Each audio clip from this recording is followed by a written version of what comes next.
Ayon sa Pangulo, he won't dignify Saldico's allegations. Ang mga binitawan ni Saldico ay isang kasinungalingan, propaganda.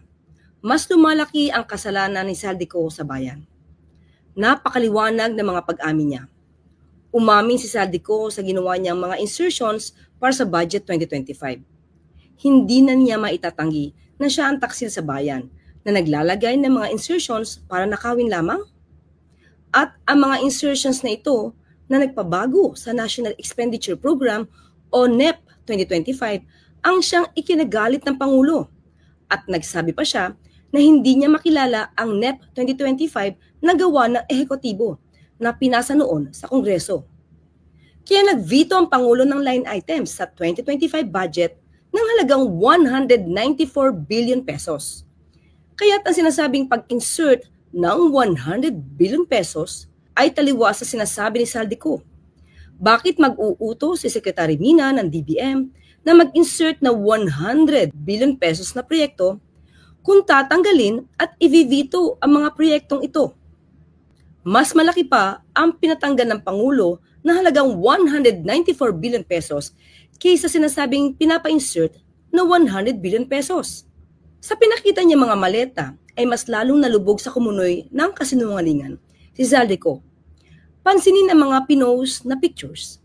May petsa January 2024, May 2024, June 2024, August 2024, at October 2024. Samantalang ang binabanggit ni Saldico ng mga insertions ay para sa budget 2025 dahil nag-usap daw sila ni Secretary Mina noong 2024 noong mag-umpisa ang BICAM process.